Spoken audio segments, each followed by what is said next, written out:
Hello everyone. This is an online lecture.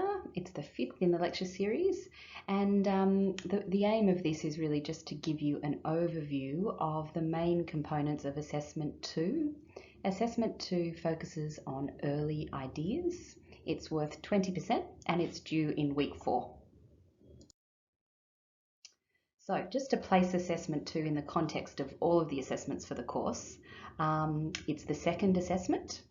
And really what it is a collection of all of the work that you've done from week 1 to 3, both in class and out of class.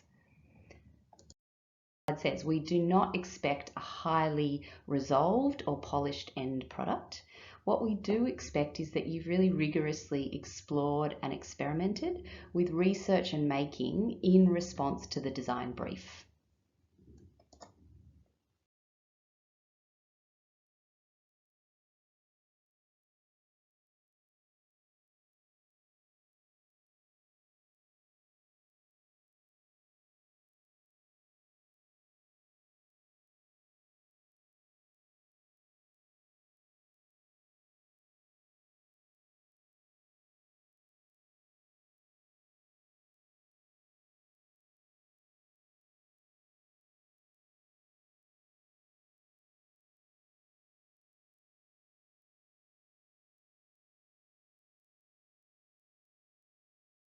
So what are the deliverables for this assessment? Well, there are 4 components that you need to submit and present on the day.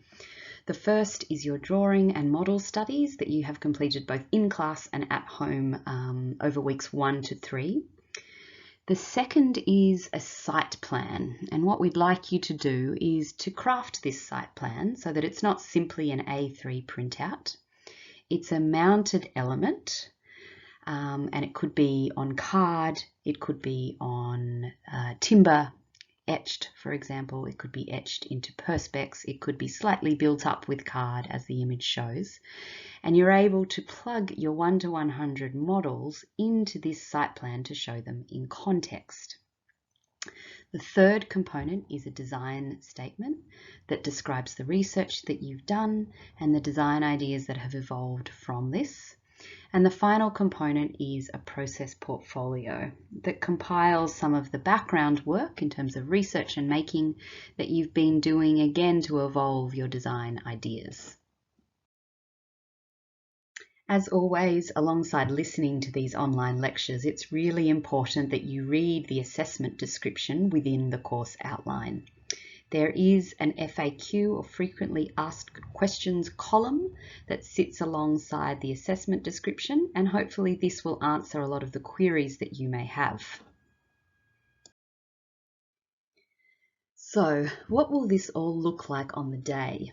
Each of you will have a wall area to pin up some of your 2-dimensional work, as well as 1/2 of a table to show your models and your process work. So there will be 4 components that you're showing. The first are your week 1 to 3 drawing studies, and alongside this you will have your week 1 to 3 model studies. Next to this on the table, and the arrangement is up to you, you'll also have your site plan, and the idea is that those model studies you're able to pick up and put into the site plan to show the context.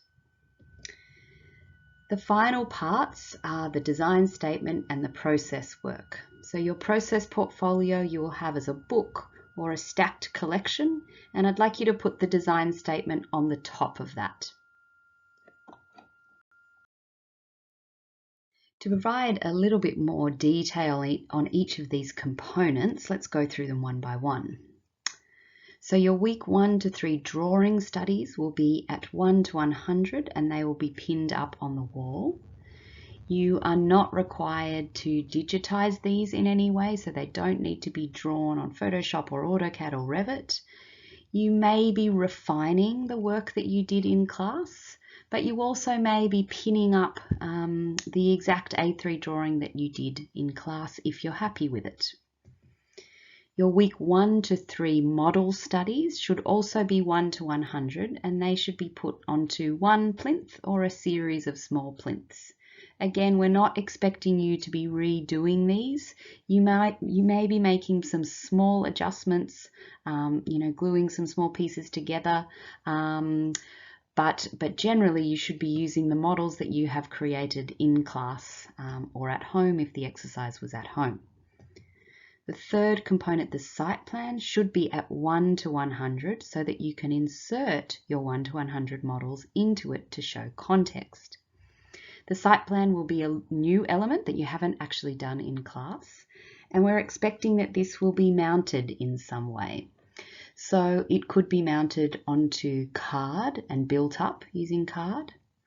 It could be etched into Perspex, it could be etched into timber, and there'll be another lecture explaining this.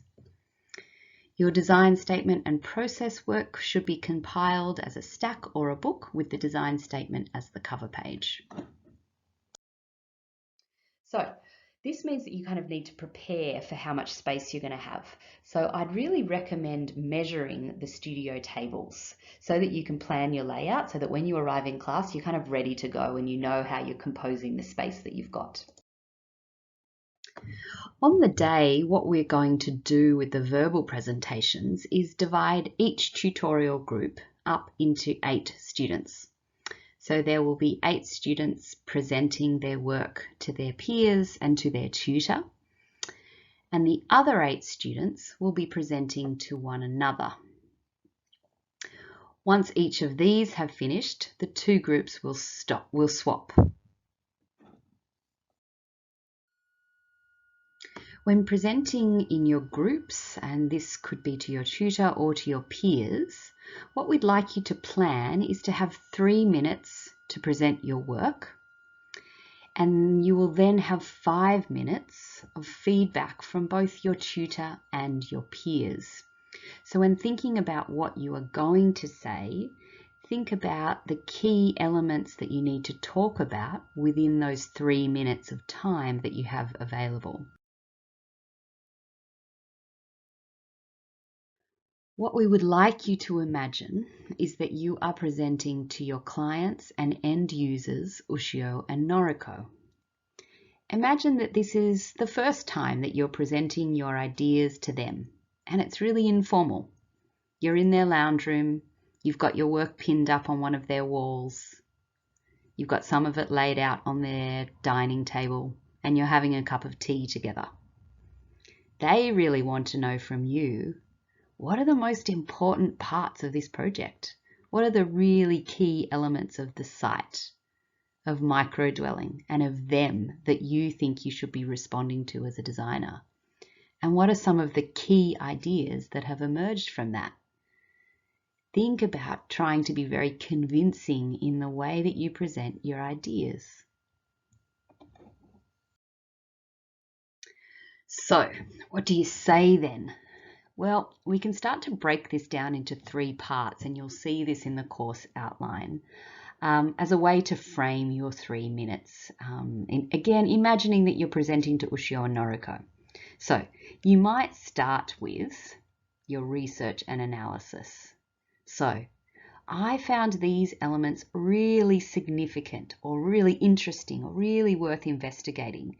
And this might refer to the site, to the program, so the idea of dwelling, or to the user, so Ushio and Noriko. You might then transition into discussing the design ideas that evolved from this research, making, and analysis.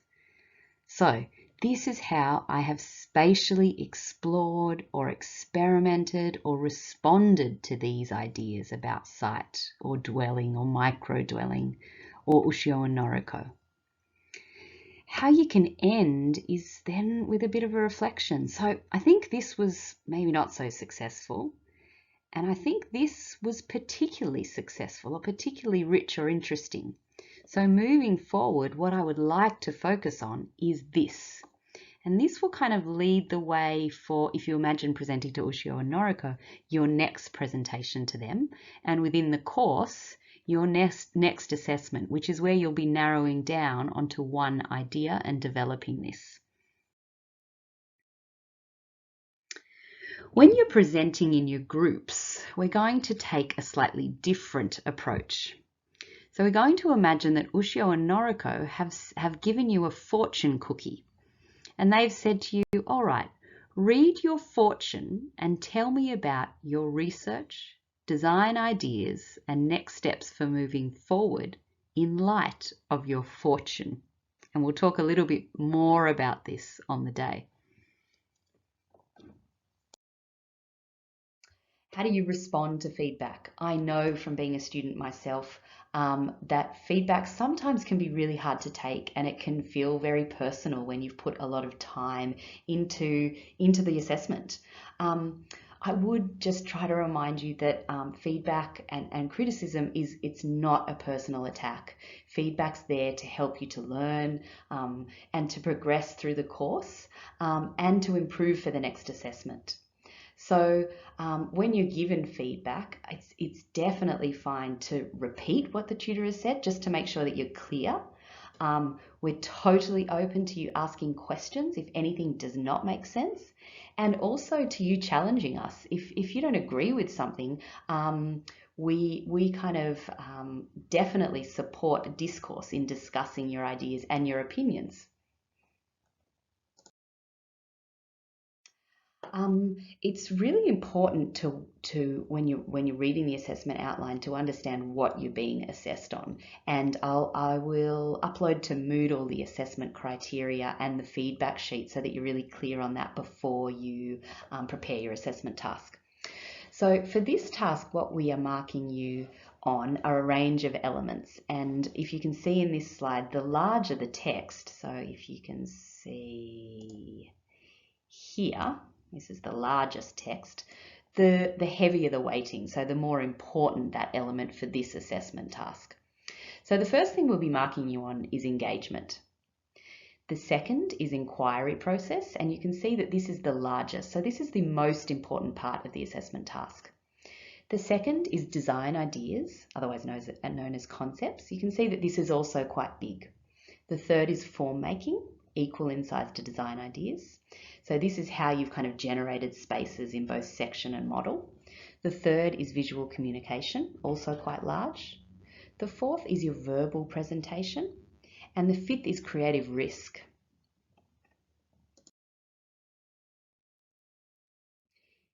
I'll just run you through each of those in a bit more detail. So engagement relates to how open and responsive have you been to feedback. So is your assessment reflective of the feedback and have you responding to the feedback that you've received in class?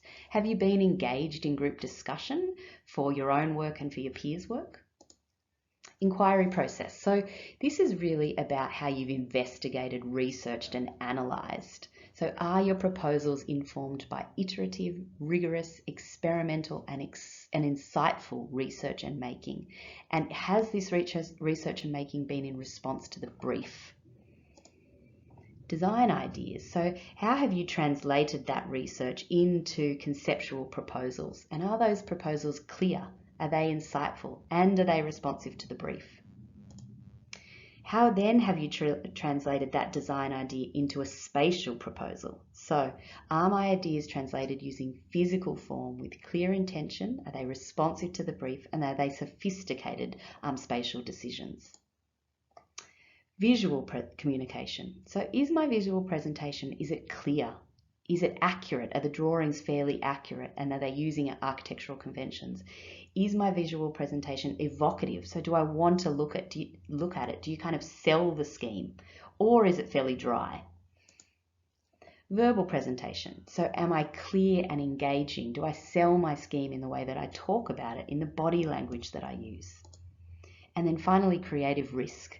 This is an important one because this project really looks at you being experimental. So do your proposals challenge accepted conventions in an innovative manner? Who will I be assessed by? So your tutor will be the primary person assessing you, and your peer will also do an assessment. The peer assessment will not have any weighting. At the end of the day, we will run through all student projects with all tutors and myself, the course convener. How will the assessment day run? The first thing to note is that there will be no lecture. The room will be open at 1:30 and we would like you to arrive to the studios at 1:30 so that by 2 o'clock you all have your work laid out and pinned up, ready for presentations to start.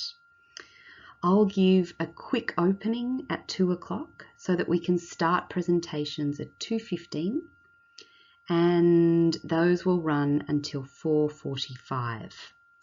From 4:45 until 5:45, we'll have time to do a parity across the tutors and myself. And at 5:45, we'd like you to come back to the room. We'll get you to pick up your work and I'll do a quick wrap up and a debrief on work that we will be focusing on for week 5. I would like you to remember that there is a digital submission that is also required as part of the assessment. So on assessment day, you will need to have uploaded your work to Moodle. The maximum file size is 100 megabytes, and you will need to have one photo of your presentation in PDF format and one photo of your process portfolio in PDF format. If you can please open your portfolio or open up some of the pages and take the photo of this, that would be fantastic. And just to wrap up, I just want to make clear that the focus of this really is on process, on in-progress work, and on discussion about a whole suite of ideas.